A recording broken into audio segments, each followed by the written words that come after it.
Once upon a time a famous philosopher was walking with his students through a small village and decided to stay there for a few days. The news spread quickly throughout the village and everyone learned that this wise philosopher had come to their village. People started coming to him seeking answers to their problems. One villager approached the philosopher and said, "We all work hard to earn our living and are thankful for what nature has given us. But there is one man in our village who does no work and constantly complains about his poverty. He curses life and blames fate for his troubles. Whenever we try to stop him, he insults us. We don't know what to do." The philosopher smiled and said, "Please bring him to me." One villager hesitated and said, "He is very rude. He might insult you and we cannot bear to see him disrespect you." The philosopher reassured them with a smile, "Don't worry. Just bring him here. I can help him with his problem." The villagers found the man who had been complaining and convinced him to meet the philosopher. Initially he refused, saying, "These so-called wise men are all hypocrites. They can't solve my problems." But when the villagers told him the philosopher could solve his financial problems, he reluctantly agreed. Upon meeting the philosopher, he rudely demanded, "Why did you call me here?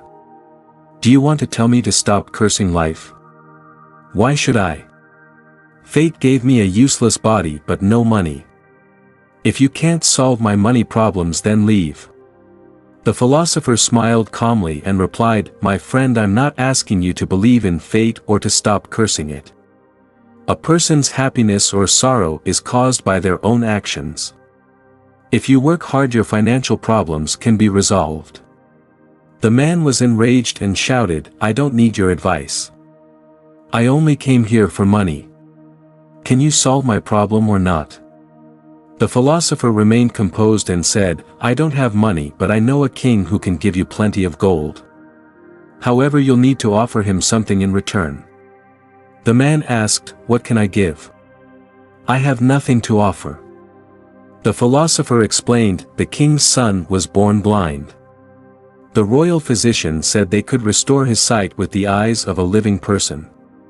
If you give both of your eyes, the king will give you your weight in gold, enough to live comfortably for the rest of your life." Hearing this, the man became furious and shouted, "Are you crazy? Why would I give my eyes to anyone? No amount of money is worth my eyes." The philosopher continued, "Then perhaps you could give just one eye. The king would still give you plenty of gold." The man, even more enraged, yelled, "You must be out of your mind. I wouldn't sell even one eye. My eyes are priceless." The philosopher calmly replied, "But just moments ago you said your body was useless, and now you say your eyes are priceless. Your eyes are just a small part of your body. If your eyes are so valuable, how could the rest of your body be worthless?" The man stood silent, stunned by the philosopher's words. After a few moments, tears welled up in his eyes and he fell at the philosopher's feet crying. He finally understood his own contradictions and realized that he had been undervaluing his body and life. The philosopher gently lifted him up and said, "My friend, nature has gifted us with this precious body, but most people ignore its value and curse themselves.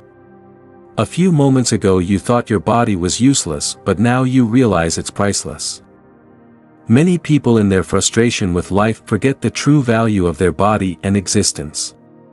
The philosopher reminded the villagers that the human body is nature's greatest creation, for only humans have the freedom to choose between right and wrong. Animals and birds don't possess this freedom, only humans can change their destiny through their choices. Therefore we should be grateful for this precious gift of life. If we want to be happy, we must focus on what we already have rather than dwell on what we lack.